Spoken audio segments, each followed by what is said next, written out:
फिर Goku, Vegeta और फ्रीजा के बैटल के बाद फाइनली व्हीज फ्रीजा को हिल कर देते हैं। फ्रीजा की बहुत ही ज़्यादा बेइज्जती हो गई थी। फिर इस वजह से बिना कुछ कहे प्लैनेट के दूसरे हिस्से पर जाकर ट्रेनिंग करने लगा। सभी ट्रेनिंग करने के लिए तैयार थे, पर फिर उन्हें एक जानी पहचानी आवाज़ आती है। जिरेन भी वहाँ आ गया था और वो कहता है कि तुम दोनों की ताकत मुझे हमेशा हैरान कर देती है। फिर व्हीज मार्गरीटा से पूछता है, जल्दी बताओ क्या खाओगी। फिर मार्गरीटा कहते हैं कि अभी मेरे पास समय नहीं है, लॉर्ड बेलमोंड मेरा इंतज़ार कर रहे होंगे।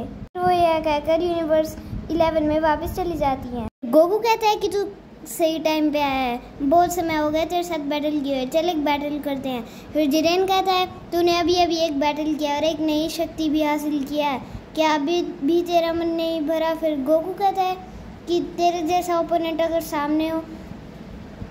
जिरेन इस बात पर कहता है, देख मैं तेरी नई ताकत देख चुका हूँ, यह बहुत ही कमाल की है। तूने अभी जो नया फॉर्म अचीव किया है पहले उसे मेंटेन कर ले और उसे अपना नेचर बना ले, फिर मैं तेरे साथ ज़रूर फाइट करूँगा। फिर गोकू इस बात पर कहता है, क्या तू भी हमारे साथ ट्रेन होगा। फिर जिरेन कहता है, हाँ मैं भी यहाँ पर ट्रेनिंग करने ही आया हूँ, लेकिन अलग अंदाज में, वो बाकी सबसे बैठेगा। बेसिकली जिरेन सभी जी फाइटर से बैटल करना चाहता था। बेसिकली गोकू और वेजिटा को अपने नए फॉर्म को मेंटेन करने में टाइम लगेगा और फ्रीजा भी इस वक्त लड़ाई नहीं करना चाहता होगा। पर बाकी बचे हुए जी फाइटर्स ज़रूर फाइट कर सकते थे। गोहान, पिकलो, नोला और मैरिस फाइट कर सकते थे। वेजिटा कहता है, क्या तू सच में इन सबसे एक साथ बैटल कर पाएगा। इनकी ताकत को अंडर एस्टिमेट मत करना, ये भी बहुत ही चौंका देने वाले फाइटर्स हैं। जिरेन कहता है, तुमने भी ढेर सारी ट्रेनिंग की होगी, तुम भी मुझसे आगे पहुंच चुके होगे, पर ये बात तो सभी जान सकते हैं कि जिरेन पहले से ही कितना ताकतवर था और उसने अपनी ताकत को भी और ज़्यादा बढ़ा लिया होगा। क्योंकि जब इस बंदे ने पहली बार एंट्री मारी थी तो सारे गॉड ऑफ डिस्ट्रक्शन भी हैरान हो गए थे। फिर टूर्नामेंट ऑफ पावर में हारने के बाद इस बंदे ने भी ढेर सारी ट्रेनिंग की होगी, इसकी ताकत भी बहुत ज़्यादा बढ़ गई होगी। वेजिटा पूछता है कि क्या तुम सब बैटल करने के लिए तैयार हो। सभी इस जिरेन के बैटल को एक्सेप्ट करते हैं और बाकी दो फाइटर्स भी जिनने अपने गॉड फॉर्म को और भी ज़्यादा मेंटेन कर लिया था। फिर बीरस कहता है, अभी तो एक बैटल ख़त्म हुआ था और एक और नया बैटल शुरू हो गया, वो भी सारे जी फाइटर्स का जिरेन के साथ। फिर गोहान सबसे पहले अपने बीच फॉर्म में आता है और गोटेन भी सुपर सैन गॉड फॉर्म में ट्रांसफॉर्म हो जाता है। फिर ये दोनों सबसे पहले बैटल को लीड करते हैं और जिरेन की तरफ चार्ज करते हैं। जिरेन बहुत आसानी से इनके अटैक्स को डॉज कर लेता है। फिर वो जिरेन अचानक से गायब होकर पिकलो के साइड में आ जाता है और उस पर अटैक करता है। जिरेन गायब होकर ग्रेनोला के ऊपर आकर अटैक करता है। फिर उसके बाद जिरेन मैरिस के ऊपर अटैक करता है, पर मैरिस जिरेन के अटैक को डॉज कर लेता है। ओबियसली उसने अंदाज़ा लगा लिया था कि जिरेन अब उस पर भी अटैक करेगा। फिर मैरिस उसके ऊपर काउंटर अटैक करता है, पर जिरेन उसके काउंटर अटैक को ब्लॉक कर देता है। इतने में गोहान जिरेन के ऊपर एक पीछे से पंच करता है, पर जिरेन ऊपर उठ जाता है और ये पंच मैरिस को लगने ही वाला होता है।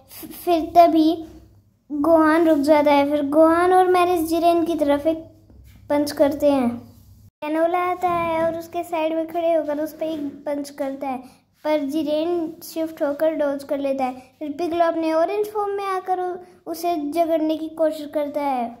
उसे ग्रैब तो नहीं कर पाता, पर उसका ध्यान अपनी तरफ लाने में कामयाब हो जाता है। इतने में गोहान, ब्रोली और ट्रंक्स आकर उस पर अटैक करते हैं और उनके पंचेस जिरेन को लग जाते हैं। फिर पिकलो उसकी तरफ अटैक करता है, पर जिरेन उस अटैक को भी ब्लॉक कर लेता है। वीरस कहता है, ये नंबर में ज़्यादा है और इसका फ़ायदा उठाना अच्छे से जानते हैं।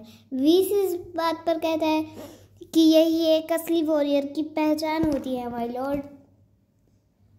जिरेन इनके टीम वर्क से हैरान हो जाता है और कहता है, अब तो असली दम लगाना ही होगा। फिर जिरेन पहली बार अपनी ताकत बढ़ा देता है। मैरिस सबको सावधान होने के लिए कह देता है। ये मैरिस की ये बात सुनकर सारे जी फाइटर्स अलर्ट हो जाते हैं, पर इस बात का क्या फ़ायदा। जिरेन अपनी ताकत पहले ही बढ़ा चुका था। सब जानते हैं कि जिरेन की ताकत बहुत ही ज़्यादा है, इसलिए उसके सामने सावधान होना ही एक सेफ तरीका होगा। फिर गोकू इस बात पर कहता है ये बंदा एक अलग ही लेवल तक पहुंच चुका है। वेजिटा भी जिरेन की ऐसी ताकत देकर उसे सलाम ट्रीट करता है। फिर वो सभी फिर से उठ जाते हैं और अपनी ताकत को बढ़ाना शुरू कर देते हैं। जिरेन बहुत ही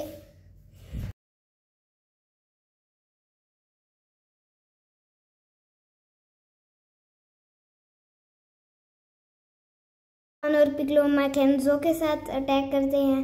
पोटन मोल्ट्रेक्स कैनन के साथ अटैक करता है। ब्रोली ज़ाइकेंडोमैक्स के साथ अटैक करता है और अब बचे ग्रेनुला और मैरिस ताकतवर अटैक के साथ हमला करते हैं। फिर वो सब एकदम से रुक जाते हैं और उन्हें उनके पीछे से एक अजीब सी आवाज़ आती है। जिरेन उनको एक अटैक करता है और उन सभी को वो अटैक लग भी जाता है।